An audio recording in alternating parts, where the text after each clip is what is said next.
nombre de la Universidad de San Carlos de Guatemala, de Biblioteca Central y de la Editorial Universitaria, le damos la bienvenida a este nuevo conversatorio en el que estaremos abordando algunos aspectos, alguna valoración crítica respecto a esta novela de Arqueles Vela, La señorita etcétera. Realmente aquí pues hay una compilación de trabajos de Arqueles Vela, pero la obra que nos ocupará esta mañana pues será La señorita etcétera. Es una obra muy importante, muy interesante, y tenemos a dos expertos invitados que de antemano pues agradecemos su participación en nombre de la Universidad de San Carlos. Y para iniciar pues este conversatorio voy a leer la hoja de vida de cada uno de nuestros invitados. Yosahandi Navarrete Juan, bienvenida. Es doctora en literatura por el Colegio de Morelos, profesora de tiempo completo en la licenciatura en Lengua y Literatura Hispánicas de la UNAM, miembro del Sistema Nacional de Investigadores del CONACYT, miembro del Seminario Permanente de Estudios sobre Centroamérica, Instituto Mora y el Centro de Investigaciones sobre América Latina y el Caribe de la UNAM, y de los seminarios Narrativa Centroamericana, Universidad Autónoma del Estado de México, y Geopolítica, Fronteras y Territorio, Centroamérica y el Caribe en el siglo XXI, Instituto Mora y Universidad de Quintana Roo. Entre sus líneas de investigación están cuerpo y subjetividad en la narrativa guatemalteca, literatura centroamericana contemporánea y entrecruzamientos entre la literatura prehispánica y la actual. Bienvenida, Yosahandi. Y como invitado también tenemos a Jaime Barrios Carrillo. Jaime nació en 1954 en Ciudad de Guatemala, escritor académico y periodista, columnista del diario El Periódico. Ha publicado en Revista de la Universidad Nacional de San Carlos, Gaceta, Guatemala, Ábaco, Madrid, La Jornada Semanal, México, Casa, en Cuba, y Espéculo de la Universidad Complutense de Madrid. Fue catedrático de la Universidad Nacional de San Carlos, de Guatemala, licenciado en Filosofía por la Universidad de Costa Rica y la Universidad Nacional de San Carlos de Guatemala, antropólogo social, Universidad de Estocolmo, graduado en Estudios Latinoamericanos en la Universidad de Estocolmo. Reside en Suecia. Recién ha publicado el poemario Los Ángeles sin Dios. Bienvenido, Jaime, y gracias por estar esta mañana compartiendo sus ideas con nosotros. Entonces tendrán 10 minutos nuestros expositores, aproximadamente 10 minutos, para que nos brinden una valoración, una crítica muy general acerca de esta tan importante obra del escritor guatemalteco Arqueles Vela. Tiene la palabra Yosahandi. Muchísimas gracias. Gracias por la invitación y bueno, siempre es un gusto platicar con ustedes, con Jaime. Yo preparé algo, voy a leerlo porque si no me ajusto a los 10 minutos. La señorita etcétera de Arqueles Vela rompe con lo convencional y reta al lector a adentrarse en el texto para cuestionar las contradicciones que se van presentando desde el inicio, tejer los hilos sueltos que la trama va dejando a su paso y finalmente identificar quién o quiénes pueden ser esa ella que aparece a lo largo de toda la narración. Esta novela experimental sin duda marca un hito en la literatura mexicana, especialmente en el movimiento de vanguardia conocido como estridentista. Algunas de las influencias que se pueden rastrear en la obra de Vela, además de las innovaciones estéticas que se están generando alrededor del mundo occidental, serán la psicología freudiana y la filosofía de Nietzsche, además de recursos literarios promovidos por los surrealistas como el flujo de conciencia o el monólogo interior, o bien la intrusión del mundo onírico en la realidad como el que vemos en La señorita etcétera. Publicada en 1922 en el suplemento cultural La Novela Semanal del periódico El Universal, Carlos Noriega Job, director del suplemento, la presenta diciendo, y cito: Cada uno pensará a su antojo respecto a esta extraña novela. Muchos dirán que es un disparate, otros seguramente encontrarán emociones nuevas sugeridas por el raro estilo y otros, en fin, creerán que se trata de un prosista magnífico, despojado de todos los lugares comunes literarios, forjador de emociones cerebrales y de metáforas suntuosas. Noriego la llama extraña y rara por su carácter innovador. La novela deja de lado la estructura cronológica, la historia lineal y la creación de personajes redondos. Es una novela propositiva tanto en forma como en contenido. De acuerdo a Benedet, la mayor parte de la obra de Vela muestra una reflexión introspectiva sobre la vida urbana y sus ansiedades. Además, sus personajes pertenecen en su mayoría a la clase media o alta, inmersos en la cotidianeidad de las ciudades que van en busca de su propia identidad. El inicio de La señorita etcétera expone la modernidad mexicana de principios del siglo XX y sus complejos problemas. El tren, el carro, el tranvía, el flaneo propio de los escritores de inicios del siglo XX, los movimientos sociales, la emancipación de la mujer. El texto inicia cuando el viaje en tren del narrador se ve interrumpido y los pasajeros deben bajar en medio de la oscuridad que deja la huelga de unos sindicalistas. Recordemos que después de la renuncia de Porfirio Díaz en 1910, los movimientos sindicales comienzan a fortalecerse en el país.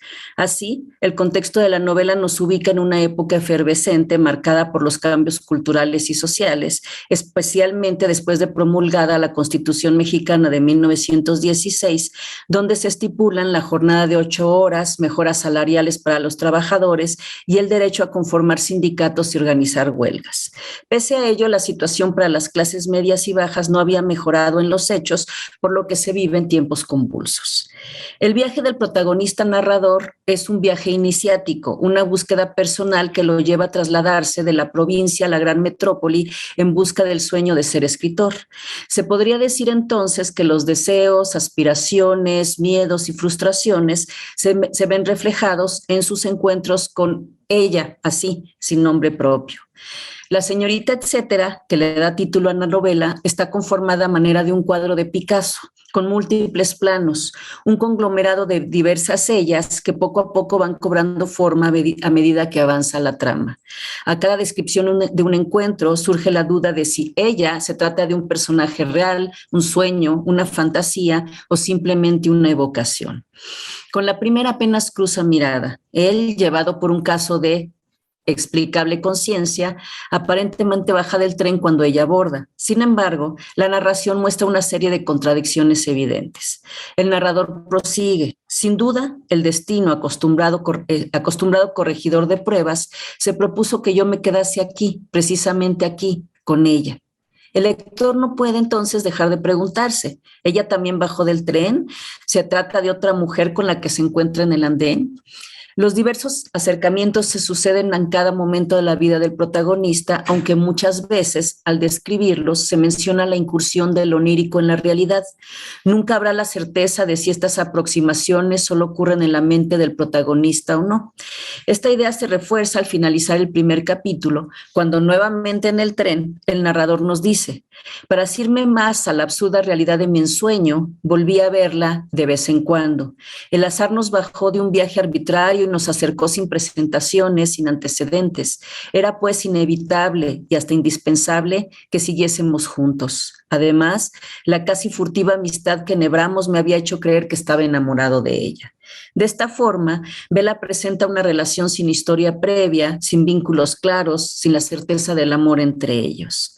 Para Evodio Escalante, esta sucesión de ellas representa dos posibles propuestas literarias complementarias: la búsqueda de la mujer entendida como objeto imposible o la búsqueda imposible de la mujer entendida como objeto. Sin duda, el narrador se embarca en una búsqueda incesante de una mujer que lo complemente y que lo ayude a llenar el vacío en el que poco a poco se va convirtiendo su vida. Sus propios miedos acerca de su destino se reflejan en sus sentimientos amorosos. Otra vez regresamos al tren, piensa: ella podría ser un estorbo para mi vida errátil. para mis precarios recursos. Lo mejor era dejarla ahí dormida, huir, y se aleja. A partir de ese momento se hace evidente que los intentos de vincularse con alguna mujer estarán marcados por los desencuentros y las confusiones. De acuerdo a Benedet, Vela establece cierto orden estructural de su relato a través del tema del viaje del artista hacia la formación de su identidad. El texto adquiere más coherencia, nos dice la investigadora, a través de la imagen recurrente de la mujer, una imagen que no solo proporciona un orden secuencial a la novela, sino que sirve también como unificador temático. Se ve a las mujeres como un medio para adaptarse a la modernidad. Conforme avanza la novela, vemos que la monotonía de la vida urbana absorbe al narrador protagonista.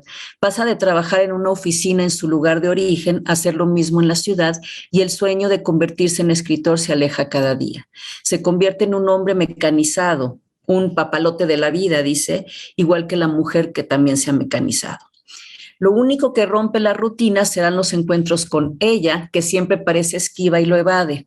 Y cito, la contemplaba imaginariamente, quería retener sus contornos, sus miradas, sus sonrisas, adivinaba sus movimientos para desasirse de mí, para librarse de mí.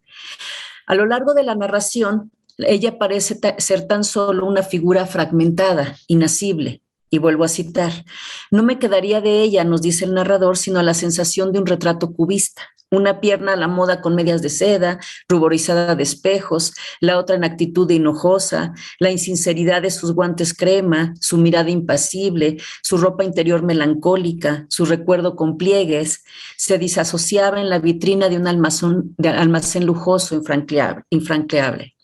Después de estos encuentros, finalmente la vemos cobrar forma como una mujer que evoca los conflictos sociales de ese momento. Era feminista, dice, era sindicalista. Sus movimientos, sus ideas, sus caricias estaban sindicalizadas. Esta mujer quiere revolucionar la idea romántica del amor, promover la lucha, la rebelión de la mujer. Aunque pareciera que finalmente la ella feminista le devuelve algo de sentido y luminosidad a su vida, los caminos de ambos se bifurcan por sus ideales contrapuestos. Es claro que el protagonista no entiende las propuestas feministas, a las que ve tan solo como charlas de peluquería, lo que causa su desasosiego.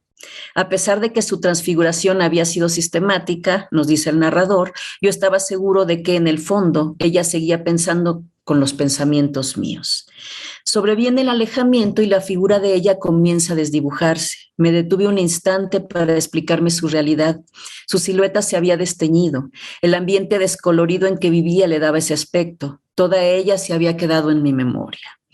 Solo al final vemos que el narrador le otorga un nombre, la señorita etcétera, y aclara, había peregrinado mucho para encontrar la mujer que una tarde me despertó de un sueño y hasta ahora se me revelaba, presentía sus miradas etcétera, sus sonrisas etcétera, sus caricias etcétera, estaba formada de todas ellas, era la señorita etcétera. Y así como casi no sabemos nada del pasado del protagonista, tampoco queda claro cuál será su futuro. Vela deja un final abierto, libre a cualquier interpretación.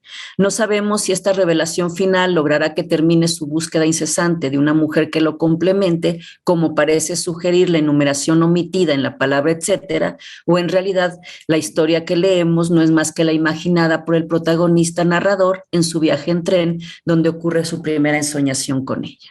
Muchas gracias. Gracias a ti, Yohasani. Ahora cedo la palabra a Jaime Barrios. Gracias, Milton. Bueno, después de esta presentación también estructurada de Yohasani, no voy a repetir yo las estructuras de la novela, muy bien presentada, y teniendo en cuenta que vamos a tener un conversatorio después, voy a permitirme hoy ser un poco fragmentario y presentar y poner sobre la mesa una serie de temas que seguramente después podremos desarrollar. Si despiertan algún interés, alguna curiosidad, los podemos definitivamente tocar. Y mira, Milton, cuando tú decías expertos o experto, me quedé pensando en esto. Yo, más que un experto, y esto lo digo para puntualizar, digamos, una posición frente al novelista, ya la novela esta, que me parece muy importante, ¿no? Yo me considero hoy en día, y lo confieso, más un devoto de Arqueles Vela, porque ha sido en los últimos años que he ido descubriendo a este autor y encontrándole nuevos aspectos todo el tiempo, ¿verdad? Y esto es importante decirlo porque también hay una serie de arquetipos con los cuales, o clichés, que han querido clasificar o que han clasificado tanto a Arqueles Vela como en especial la señorita, etcétera. El primer cliché es este, que es el prosista del estudiantismo. El segundo es de que la señorita, etcétera, digamos, es la primera novela, una de las primeras novelas vanguardistas de América Latina. Bueno, eso es cierto también, ¿no? Pero más allá de los clichés, hay otras cosas que yo quiero poner sobre la mesa. Lo primero es que estamos hablando del año 1922, es decir, exactamente hace 100 años, ¿no? Entonces, la publicación de la señorita, etcétera, en el Universal Ilustrado, como lo ha indicado Yosa Handy muy bien, representa una cuestión literaria, pero también de visión del mundo, muy importante, y es un corte transversal, no solo cronológico, sino inclusive mental y espiritual, ¿verdad? Entre un mundo antiguo y un mundo nuevo y un presente. Entonces, estamos hablando de la entrada a la modernidad, con todo lo que eso significa. Y desde el punto de vista de la literatura y del arte en general, en esa época de 1922, no debemos olvidar la profusión de las llamadas vanguardias, que es precisamente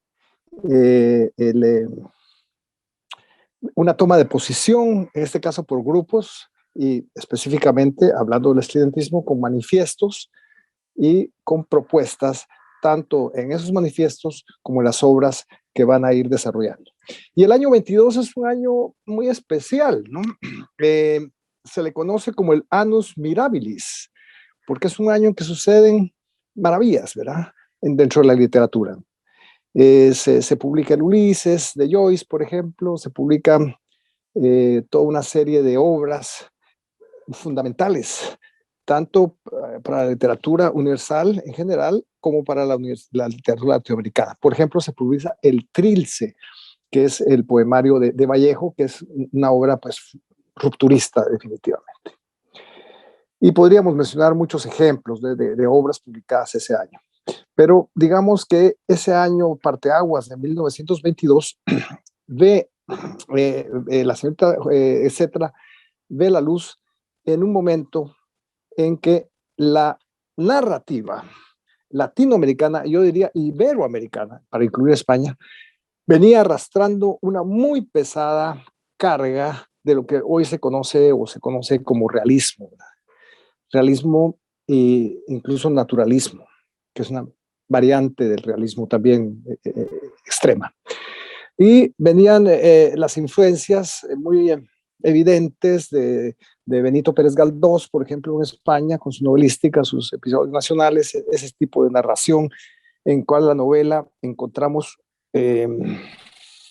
referentes del mundo, digamos, objetivo, histórico y social, de una manera bastante directa. Y por otro lado, en el lado francés, pues estaba Balzac y después el naturalismo de Zola. Entonces, tenía que venir un rompimiento. Y recordemos que antes de 1922, las novelas latinoamericanas están muy influenciadas por ese tipo de realismo, incluso naturalismo. Y es de recordar que en las 2 primeras décadas del siglo, la novela más publicada, leída y vendida fue una novela naturalista del novelista mexicano Francisco Gamboa, que se llama Santa, que es una novela evidentemente naturalista. No hay entonces un espíritu de romper con ese realismo, sino hasta con la llegada de la señorita Julia en 1922. Recordemos que hay otras novelas también muy importantes, pero que siguen esa línea realista, como La vorágine de José Sarro Rivera en Colombia. Sí.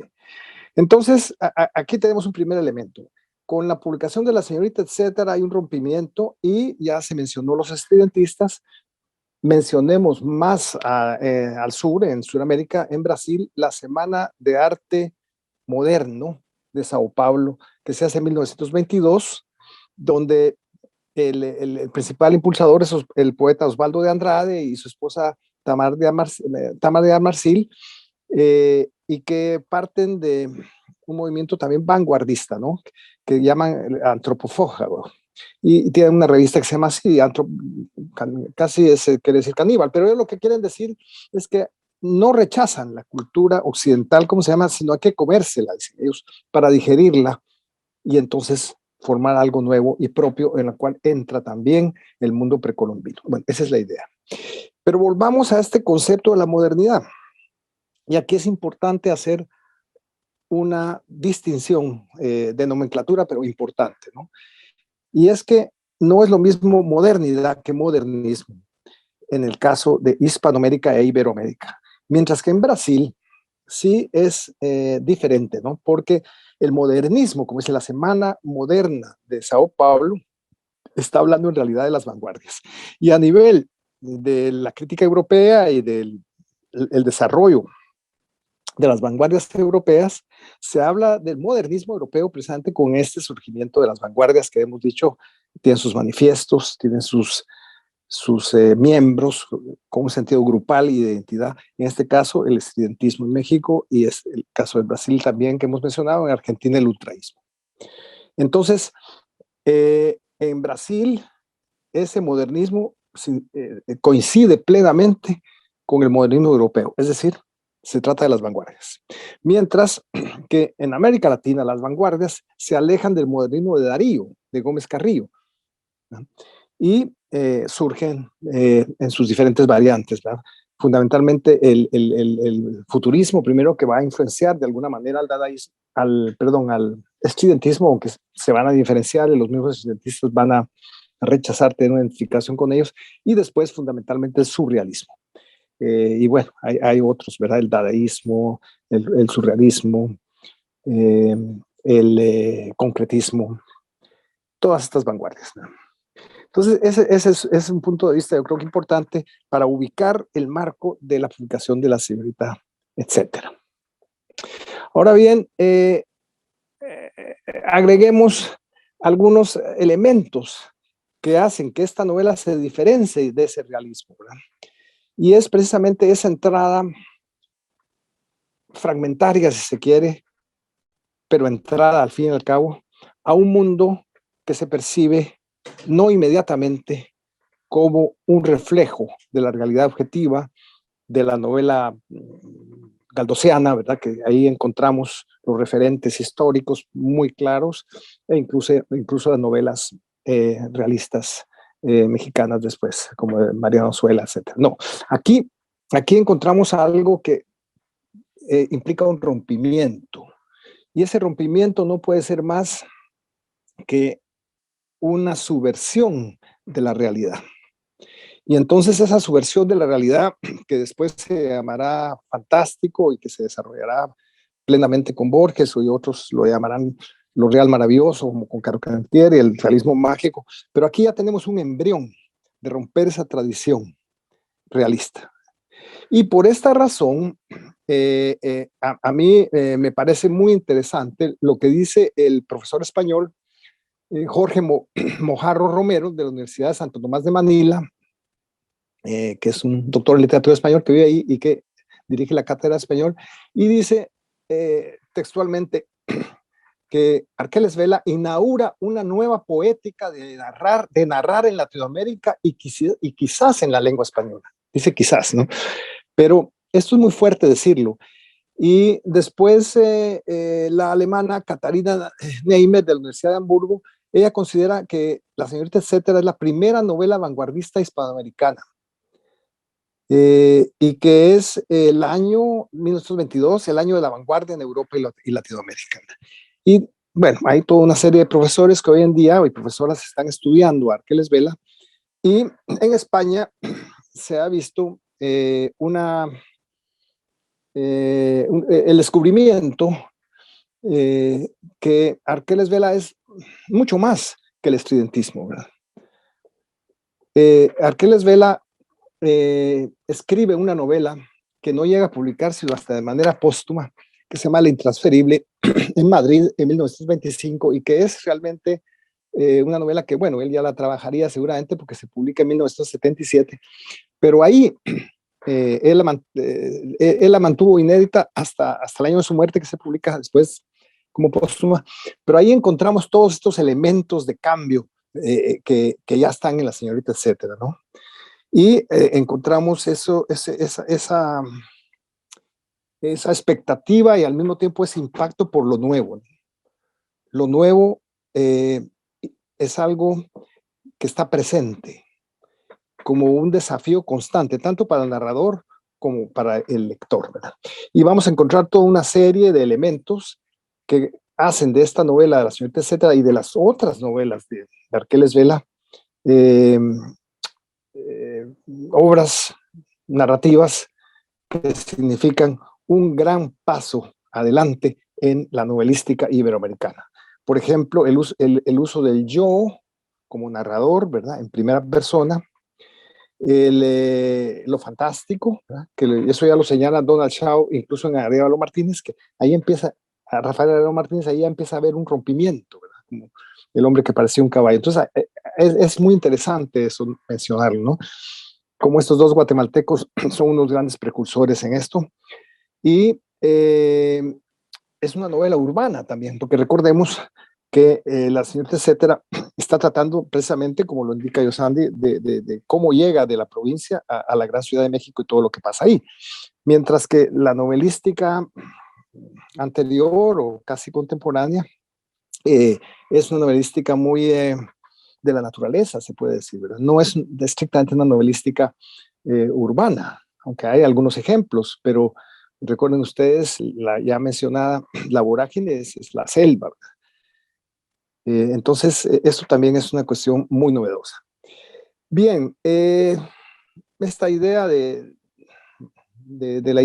la línea realista que se va rompiendo y que se va a llevar a lo grande con otros escritores posteriores que ya mencioné, como Borges y otro, ha sido estudiado muy bien por el crítico norteamericano Donald Shaw.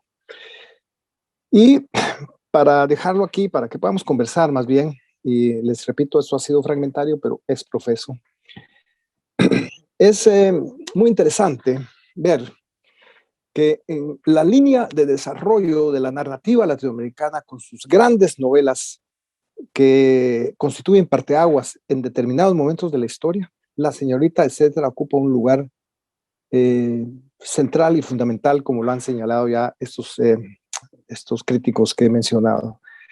Y podríamos ver, entonces, cómo esta Señorita Etcétera después va a haber otras novelas que van a constituir con los años también parteaguas. El señor presidente de Asturias, por ejemplo, con su surrealismo, con todo lo que significa Asturias, que no lo vamos a repetir.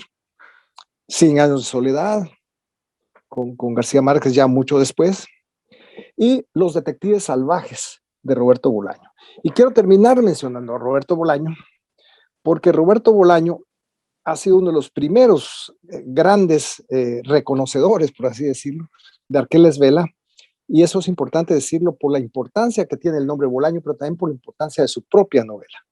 Y Bolaño le hace una entrevista histórica a Arqueles Vela donde se habla de todos estos elementos y realmente Bolaño se inspira mucho en Vela al conocerlo, al adentrarse. Entonces vemos aquí una continuidad y una presencia de nuestro escritor Arqueles Vela. Pero me quedo aquí porque aquí hay algunos temas propuestos y que pueden desarrollarse después con preguntas o ustedes pueden completar. Y bueno, me quedo aquí, gracias. Gracias, Jaime. Bueno, ya tenemos acá dos panoramas, dos formas de aproximarse a esta novela de Arqueles Vela.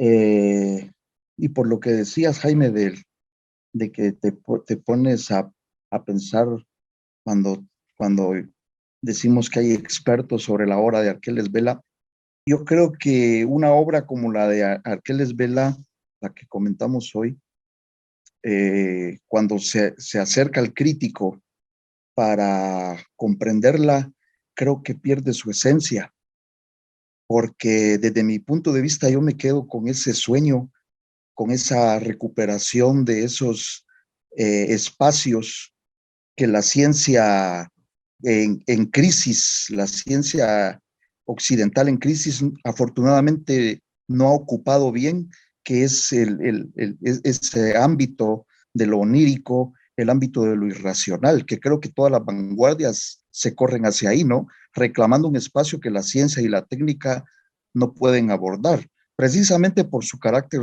estrictamente racional y objetivo, entre comillas. Eh, yo creo que podríamos comentar en este momento el aspecto de los eslabones, porque es difícil escapar del realismo. Hay eslabones, por ejemplo, yo veo en el tema de la electricidad, no solo en Vela, sino en otros autores de esta época, como un vínculo, como un eslabón que puede unir en algún momento lo objetivo con lo subjetivo, lo físico con lo metafísico, y lo que está aún más allá de lo físico, como en el caso de la patafísica, ¿verdad? Que pretende ir todavía más allá de lo metafísico. La mente de estos escritores es como una nebulosa, de donde están surgiendo asociaciones, correspondencias nuevas, al estilo como lo proponía Baudelaire, ¿no?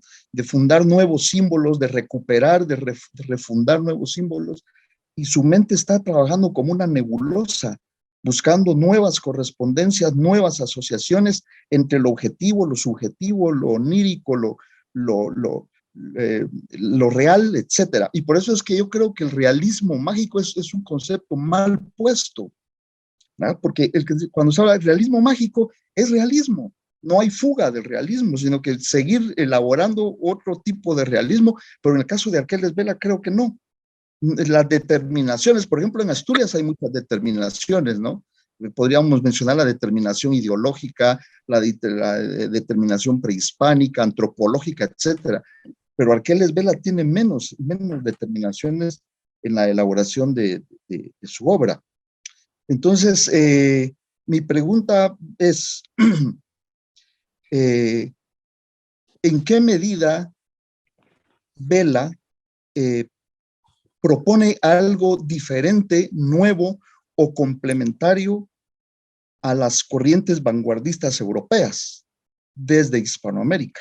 ¿Qué es el aporte fundamental de Arqueles Vela hacia esas corrientes vanguardistas que ya estaban, en los años 20 ya estaban con sus manifiestos y en posiciones contra cultura, contra el canon, en posiciones de ruptura?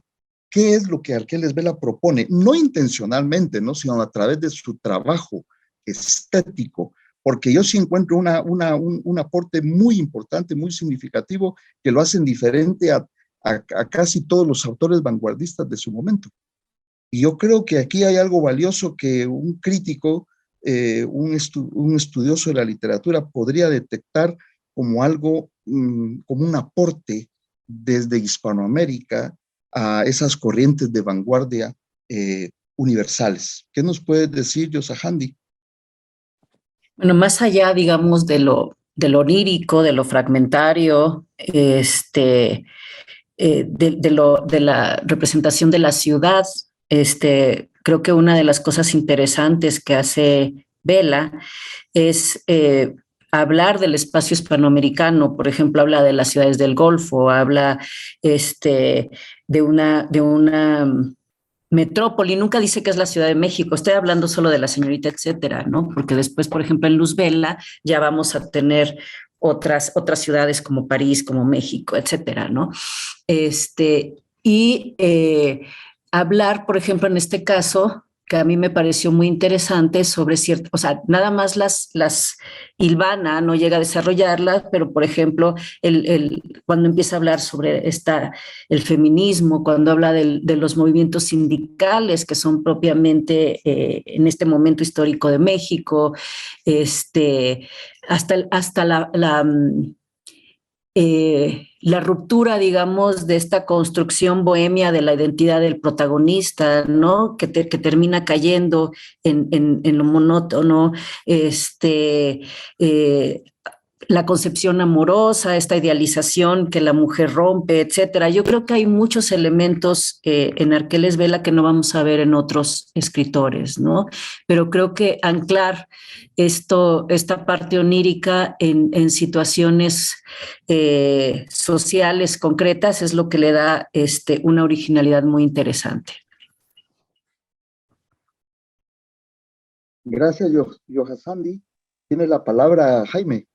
No, yo coincido con Yohasandi, y tal vez podríamos decir de que encontramos aquí y en la vida que tú ibas, Milton, una vía renovadora para la escritura, ¿verdad?, de ficción, ¿verdad?, que enfrenta con una narrativa fragmentaria y múltiple, pero yo creo que muy consciente también, ¿no?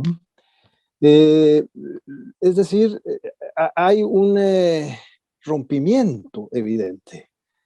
Y ese es un rompimiento que se solidifica con un lenguaje, porque es una novela de lenguaje, ya que es fragmentario y todo eso, pero en realidad es el manejo del lenguaje lo que lo hace interesante. Y entonces este manejo del lenguaje le sirve para hacer parodias, y eso es otra gran cosa, es un precursor en ese sentido de lo que después va a ser Borges y el mismo Tito Monterroso después. La parodia, ¿no?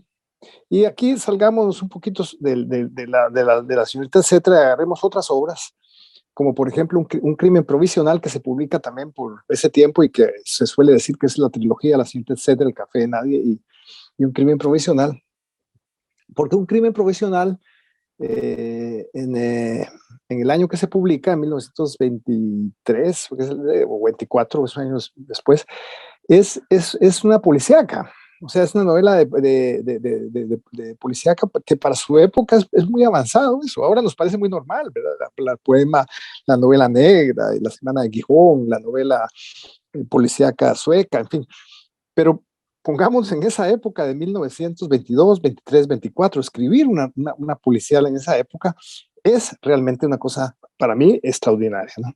Ahora bien, no es una policíaca en el sentido tradicional, sino que es una parodia que él hace, y es una burla, porque este crimen provisional es la investigación de un crimen que no se ha cometido.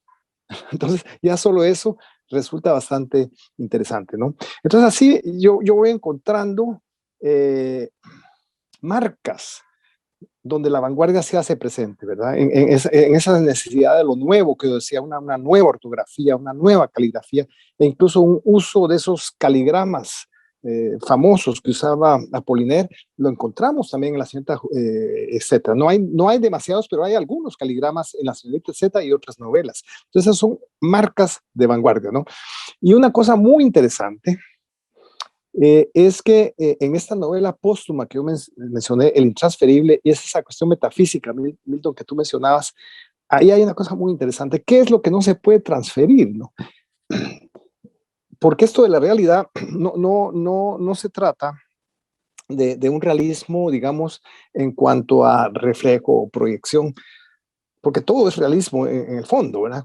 Entonces, se trata más bien de una búsqueda de ese yo profundo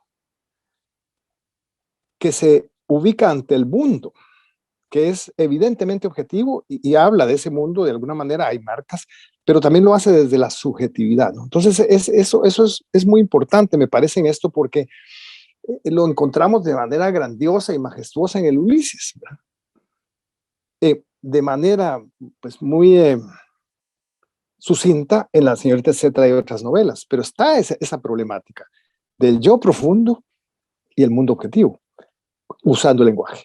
Y entonces, en esta novela del intransferible suceden cosas muy interesantes, porque es casi todos los temas de Arqueles Vela se repiten aquí, el tema de la mujer, el tema de los viajes, pero también ese tema de la búsqueda, de ese yo, ¿verdad?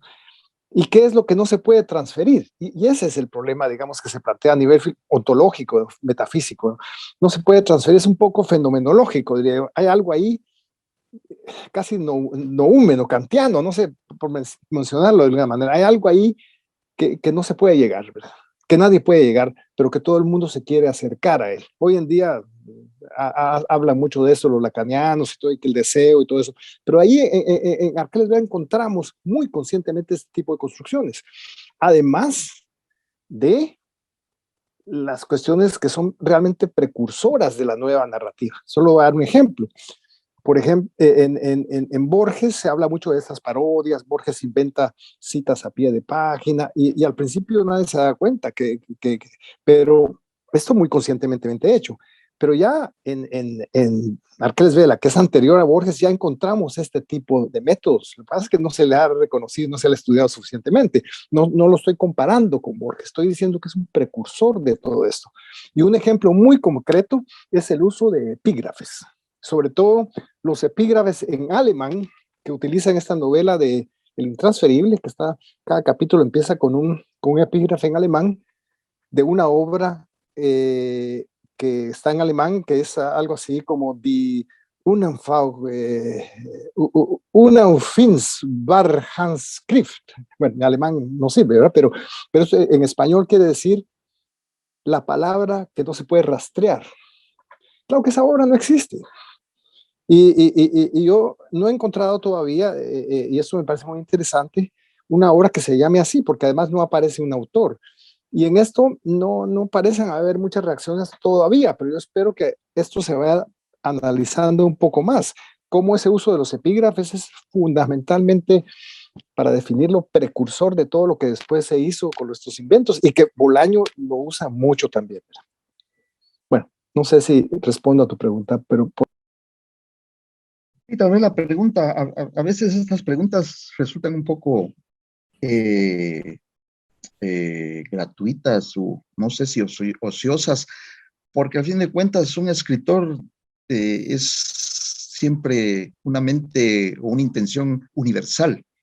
Pero yo hacía esta pregunta porque sí hay, creo yo, ambientes, atmósferas eh, que nos llevan hacia lugares que están más cerca de uno, que son hispanoamericanos. Y como esta novela, para mí es una novela de atmósferas, porque lo que crea son atmósferas líricas, y por ahí creo que puede ir la siguiente pregunta o consideración, ¿qué es esto realmente? Para mí es un poema, es un gran poema y no una novela. No es un relato realmente. Yo creo que la intención de un relato es la acción enmarcada pues en espacio y tiempo, ¿no? Un antes y un después. Por aquí eso no interesa, ¿verdad? En este tipo de novelas o de relatos creo que la intención lírica es más importante que la intención narrativa. Pero aún ahí podríamos caer en lo que decían, otra vez una pregunta ociosa también, porque al fin de cuentas la separación de géneros es algo convencional, ¿verdad? Arbitrario. Pero yo creo que la clave lírica en esta novela que nos ocupa es esencial. Es decir, aquí la intención es una intención lírica y claro, la estructura que tiene, también una estructura narrativa, está subordinada a esa intención lírica. Pero no sé qué piensan ustedes. Por ahí. Mira, déjame contestar inmediatamente porque me parece muy buena pregunta. Perdón, ¿verdad? Que me adelante. Sí, estoy de acuerdo, es un desafío eso. Ahora, la carga lírica es muy grande, es indudable. Hay un lenguaje poético y precisamente este profesor que mencionaba en Manila, ¿no? Él dice precisamente que quizás Jorge Mojarro se llama Romero, que quizás no afirma que Vela inaugura una nueva poética del narrar en Latinoamérica, quizás en la lengua española, ahí lo dice muy claramente. Y está llena esta novela de la señorita, etcétera, y otras, ¿verdad? Sí. De metáforas, de tropos, eso es indudable. Ahora bien, lo de los géneros es cierto, los géneros son convencionales, pero no por eso dejan de ser canónicos en determinado momento. Entonces aquí encontramos también algo que también es precursor y que después se va a dar en otros autores, ¿verdad? O sea, ese romper barreras, ese pasar de la prosa a la poesía, y que es muy intencional, y eso me parece también a mí un gran precursor en eso también. Y finalmente, que a pesar de la definición que nosotros queramos dar como críticos o como lectores, no podemos obviar la definición que el propio autor da a su obra, y él habla de novelas. Ahora bien, ahí encontramos esto, ese rompimiento, a veces es poesía, a veces es narrativa, pero hay en el fondo, creo yo, una gran conciencia en el diseño narrativo que él está haciendo, en traspasar los géneros, como se dice, ¿verdad? Yo digo que podríamos hablar está dividido en capítulos, pero más que capítulos, lo que pienso que Vela es un creador de ambientes, como tú decías, Milton, pero también de imágenes. O sea, lo que vamos a ver a partir de esta prosa poética, por llamarlo, son imágenes. Puedes casi sentir el momento en que él baja del tren y se encuentra con ella, o cuando hay un momento en que no sabemos qué pasó porque está hablando de que bajó, pero después habla de la marea, ¿no? De esta marea, y casi te sientes balancear con la marea, ¿no? O cuando esto también que tú mencionabas, de cuando menciona la electricidad, ¿no? En la mujer, es decir, la mujer se ha mecanizado tanto que entonces ya se relaciona a través de los amperes, y bueno, o esta idea, por ejemplo, que me encantó, ¿no? Que su vida era, que su destino era casi como un papalote, ¿no? Entonces puedes ver la incertidumbre del destino del personaje. Entonces creo que más que evidentemente esa narración fragmentada va creando imágenes, lo que yo decía del cuadro, de como Picasso, ¿no? Que al final van a ser como un cuadro, ¿no? Donde puedes ver distintos planos. Y creo que esa es una de las bellezas, que no la vemos solamente aquí, sino en otras de la obra de Arqueles Vela. Es una de las cosas, de sus propuestas más hermosas, ¿no? Porque estéticamente es bello, aunque en una primera lectura, por ejemplo, te cueste seguir la historia, te vas a quedar con esas imágenes, ¿no? Que te evocan sentimientos, como decía el director en su prólogo, ¿no? Te va a evocar sentimientos, te va a evocar recuerdos, etcétera, y creo que ese es uno de los grandes aportes de Vela. ¿Puedo decir algo inmediatamente? Disculpe, hoy estoy como sumándome a todo. Perdón, Milton. No, sí, totalmente de acuerdo. Ahora,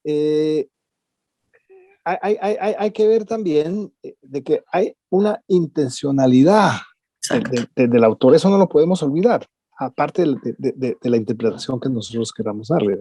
Eso me parece que siempre es importante. Sí, hablando de esto de la intencionalidad, ¿no? Yo creo que también aquí hay también un acercamiento en las vanguardias en general, ¿no? Un acercamiento a la fenomenología, ¿no? Y a cierta hermenéutica también, de que al evocar fenómenos que son muy íntimos y que es necesario expresarlos con imágenes o con símbolos para poder tener frente a nosotros el fenómeno. Y cuando uno lee una novela como esta, lo que quedan son las impresiones, no es el discurso narrativo, son las impresiones, ¿verdad? Y por eso es que hay un coqueteo, las vanguardias coquetean mucho y realmente creo que son producto de la pintura, de la exploración que se hace en pintura, ¿verdad? Cuando los simbolistas no pintaban objetos, sino emociones. Entonces hay un corrimiento hacia el yo, hacia el sujeto. Pero hay un riesgo que se corre, que es el riesgo de las vanguardias que terminaron vendiendo sus obras a los burgueses y que se corrieron tanto al minimalismo que entonces no se sabía ya si era una obra de arte o era un chantaje, ¿verdad? un brochazo en un lienzo blanco ya tiene valor estético, pues aquí viene una discusión muy, muy complicada, ¿no? Pero en el caso de Arqueles creo que todavía no se llega a ese extremo, ¿verdad? Porque sí en literatura se llegaron a esos extremos, ¿no? De meter una hoja de papel y escribir cualquier burrada. En el mismo manifiesto de los ultraístas está el correrse hacia un extremo de una poesía real y no una poesía que es ilegítima, digamos, o una mal poesía, o una poesía digamos, calcada dentro de ese canon del verso tradicional o qué sé yo, ¿no? O podemos detectar en Arqueles Vela un corrimiento hacia el minimalismo, ya que trabaja, ¿no? Y está metido ya en ese ámbito de lo absurdo, casi de lo absurdo, que nos lleva a través de la paradoja a lo absurdo, que estaba leyendo también un manifiesto ultraísta donde toman mucho como referencia, toman mucho a Chaplin, pero yo creo que es más Buster Keaton que Chaplin, porque Chaplin se mantuvo siempre dentro de una estructura más o menos racional, pero Buster Keaton se forja hacia la paradoja y hacia lo irracional, lo absurdo. Hay este corrimiento en Arqueles Vela a través de la paradoja hacia lo absurdo, o se queda dentro de lo canónicamente racional todavía, planteándonos problemas, símbolos o metáforas, imágenes que están todavía dentro de un marco entendible, racional, para no correrse hacia lo absurdo y hacia el minimalismo después. Pero mira, yo creo que ese es un punto fundamental, porque, digamos, mira, voy a leer algo, perdón, Yossajandi, pero es que... No te preocupes. Dice el mismo Arqueles Vela a propósito del señalamiento de Milton, y lo leo: la novela corta, y es importante pensar que si comparamos el Ulises con la novela corta, eso del minimalismo es muy importante en ese momento, ¿verdad? Porque las grandes novelas realistas eran ladrillos, ¿verdad? Entonces, esto también es, digamos, algo nuevo. Pero leo, Arqueles Vela, la novela corta, los poemas sintéticos, no son sino un producto de nuestra reducción, después de aventurarnos a vivir la vida de los personajes en las novelas. Estamos neurasténicos y preferimos lo mínimo, lo que en unas cuantas páginas no deja el cansancio de 300. Entonces, ahí está muy, muy claro ahí en cuanto a eso, ¿no? Ahora, un señalamiento así general. La economía textual que se llama, el cual Tito Monterroso pues es un gran maestro, pero también ya está en Borges, también la encontramos aquí. Es que yo quiero ver esos enlaces del gran precursor Arqueles Vela y cómo después en otras grandes figuras se desarrollan y podemos decir, bueno, espléndidamente, pero ya está en Arqueles Vela. Y a propósito de las imágenes, los símbolos y los signos, símbolos, voy a dar uno muy concreto, el paracaídas, ¿no? El paracaídas está presente en la señorita, etcétera, incluso con una ilustración. ¿Y qué es Altazor de Huidobro sin el paracaídas, por ejemplo? Entonces, pero esto lo dice Arqueles Vela 20 años antes. Sí. Entonces, esto es lo que a mí me llama la atención. Y en Los Detectives Salvajes, ¿verdad? Que es también una parodia de detectives. Si bien es cierto, Los Detectives Salvajes también es un gran ladrillo maravilloso, ¿verdad? En Un Crimen Provisional está planteado ya más o menos el mismo diseño, quizás de una manera más mínima, si quieres, no con todo ese desarrollo casi neobarroco de Bolaño, pero ¿cuántos años antes, verdad? Y finalmente, esta cuestión de que, si bien es cierto, hay paradojas, estoy de acuerdo con Milton, hay un corrimiento, pero hay algo muy especial también en Arqueles Vela, que con la lírica, con el humor, hay también mucho humor. Sí. Hay mucho humor, porque no es lo mismo la paradoja sin humor, que puede convertirse en una ironía, en un sarcasmo, que decirlo de una manera que te hace reír, que te hace sonreír tal vez.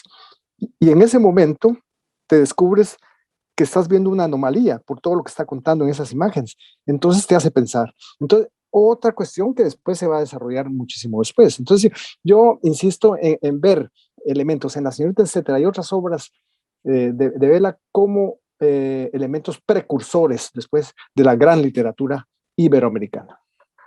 Tal vez exagero, no sé qué piensan ustedes, pero No, yo lo veo así. yo estoy totalmente de acuerdo, ¿no? Es decir, creo que Vela plantea un germen, ¿no? Como bien tú dices, Jaime, que después se va a ir desarrollando en muchos niveles. Efectivamente, yo cuando estaba leyendo, también lo pensé, estaba leyendo La señorita, etcétera, nuevamente para este conversatorio y me recordó Altazor inmediatamente, ¿no? Entonces, y creo que aunque mantiene esta parte paradójica y esta parte minimalista, cuando vas leyendo su obra te das cuenta que siempre va a tener una creatividad, va a seguir innovando y creo que eso también es una de sus características, ¿no? Digo que yo tuve la oportunidad porque conseguí en un libro, en una librería de viejos, conseguí Luzbela, que a mí me encantó desde el nombre, Luzbela, Luzbel, ¿no? Y entonces empiezas a leerlo, encuentras paralelismos con La señorita, etcétera, aunque se publica mucho tiempo después, pero ya tiene elementos innovadores, ¿no? Desde el nombre del personaje, una Luzbela, y todo lo que eso puede implicar.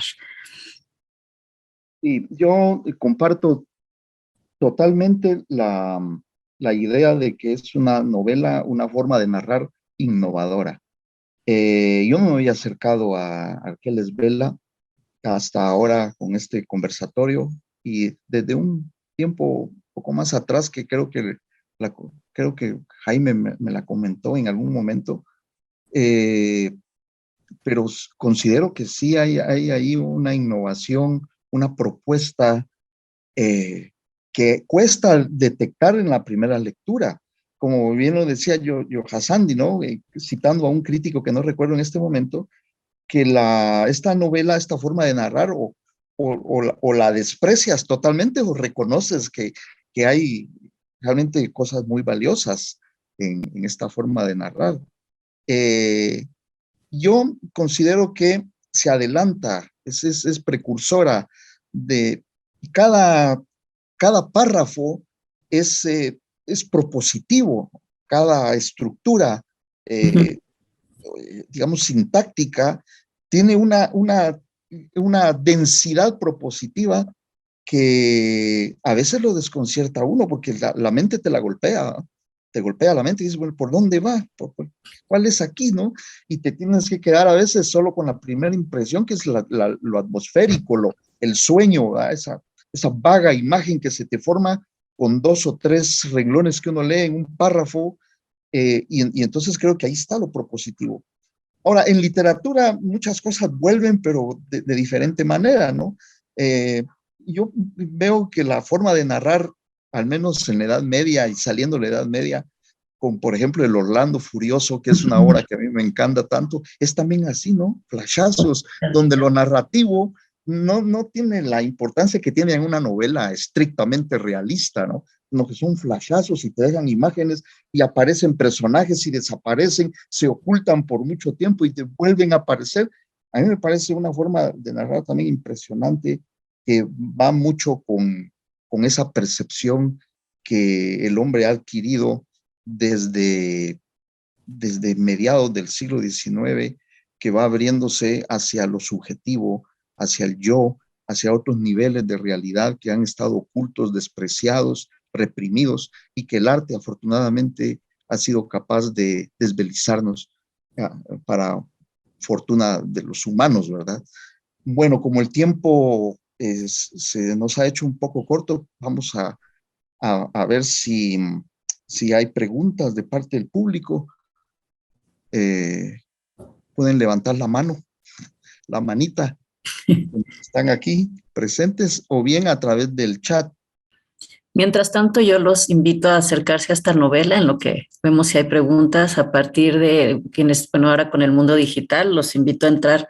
Yo no soy parte del proyecto, me parece un proyecto interesantísimo, a la novela corta, en la página del Instituto de Investigaciones Filológicas, donde está no solo la publicación de una nueva versión de La Señorita Etcétera, sino el facsímil de la primera edición y varios estudios críticos. Y también hay otras novelas cortas sumamente interesantes, ¿no? Entonces, bueno, para que quienes no la han leído tengan la oportunidad de hacerlo.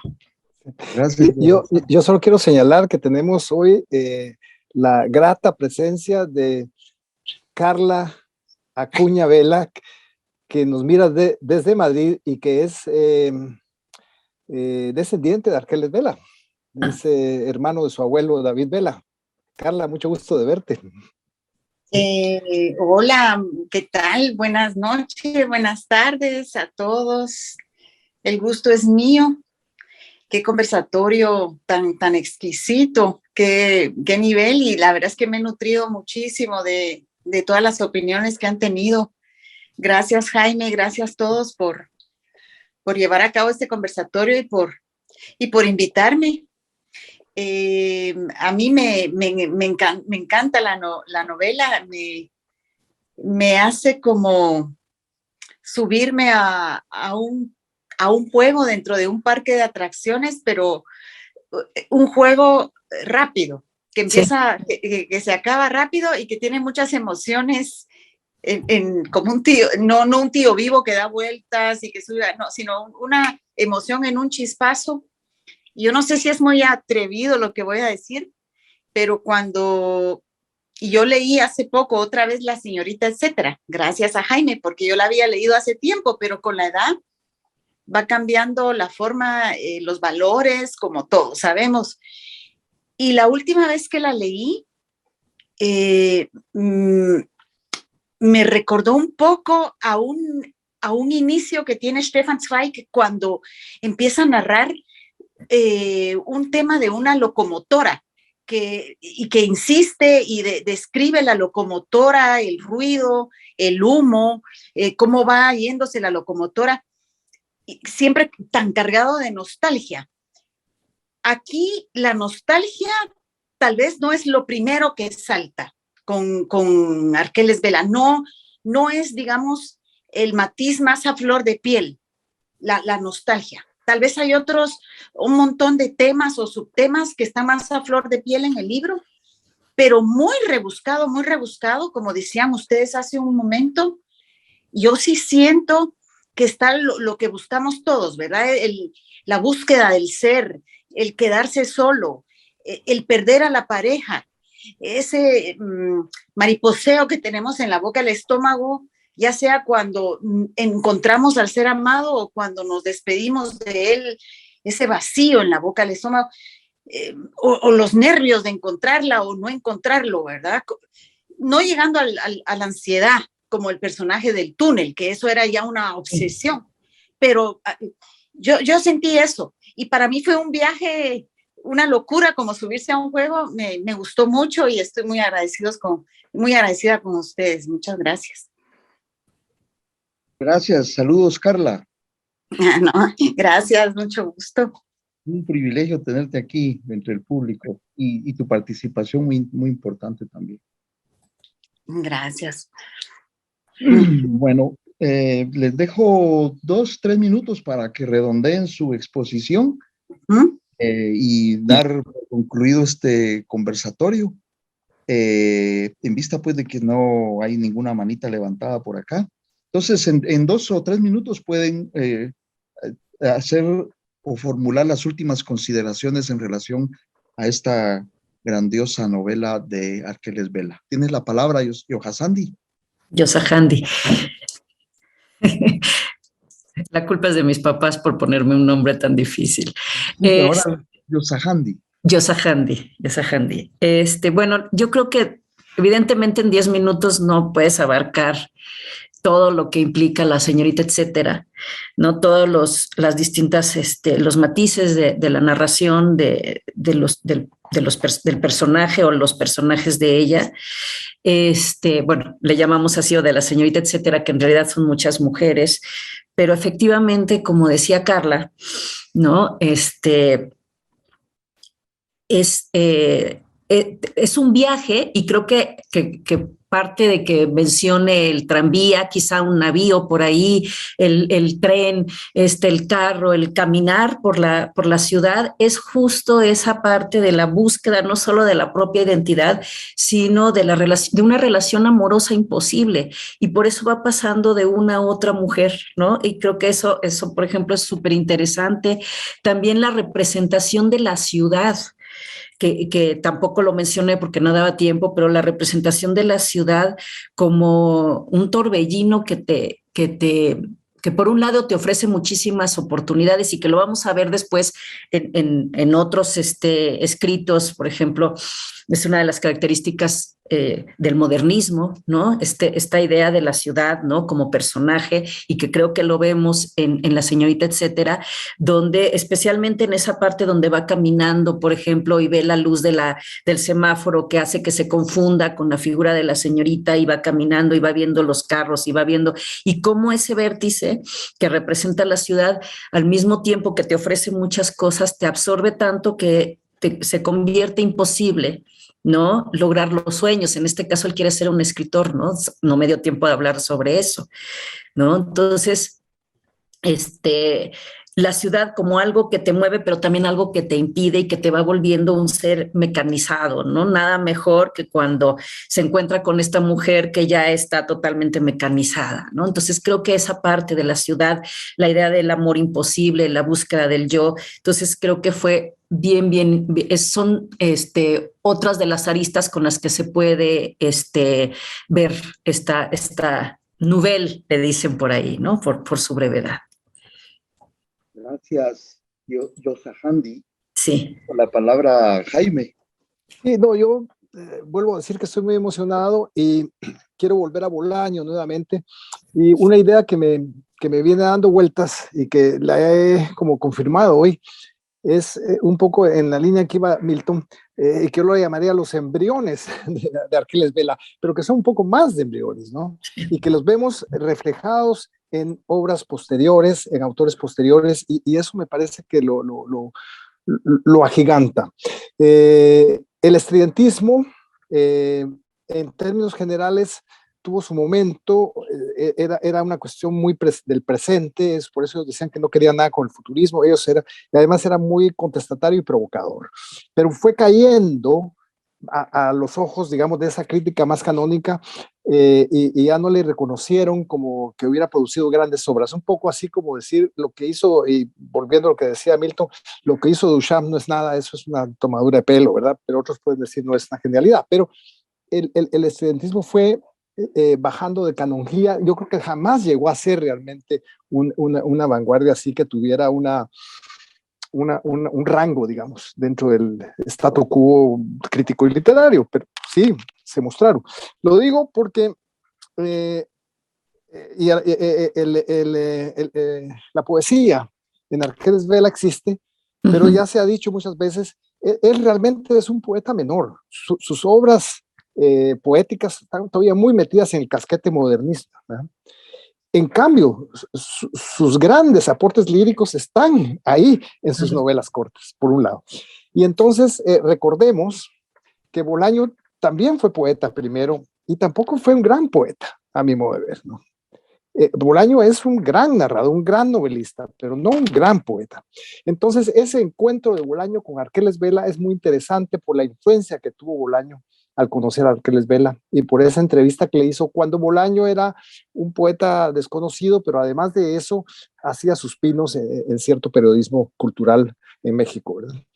Y entonces es ahí donde vemos a nivel ya vivencial cómo en Los Detectives Salvajes va a surgir un grupo de vanguardia que son contestatarios, que quieren bajar el canon, ¿verdad? Y que nos recuerdan a los estridentistas, cuando los estridentistas dicen Chopin a la silla eléctrica. Chopin es el romanticismo, es el pasado. ¿Y qué dicen los infrarrealistas? Hay que quebrarle la madre a Octavio Paz o algo así, claro, con un lenguaje más vulgar. Pero son los infrarrealistas y los estridentistas. Ahí hay un paralelo que veo yo, y además paseando en esa gran ciudad de México, que en La Señorita, etcétera, lo vemos en manera condensada, pero es casi lo mismo. Yo veo paralelos ahí. Entonces quiero terminar leyendo la respuesta, una de las respuestas que le da Arqueles Vela a esa entrevista emblemática que le hace Bolaño, cuando le pregunta por la señorita, etcétera. Y Arqueles Vela responde, cito, no solo fue la primera novela estridentista, fue la primera novela que viola la estructura tradicional en nuestras latitudes hispanoamericanas. La señorita etcétera viola los conceptos de tiempo y espacio y elimina a los personajes. La señorita etcétera es una novela en donde el yo es el determinante y es el yo, lo subjetivo, lo que convierte en personajes a los transeúntes, a la idea que se tiene acerca del hombre y de la mujer. Interesante, del hombre y de la mujer, ¿no? Entonces, yo terminaría con esta cita porque es muy ilustrativa y no antes de repetir al principio, para mí, Arqueles Vela es todavía un territorio inexplorado, para mí mismo y para muchos. Uh-huh. Y yo desearía realmente para los estudios literarios, sobre todo en Guatemala, que se le estudiara más.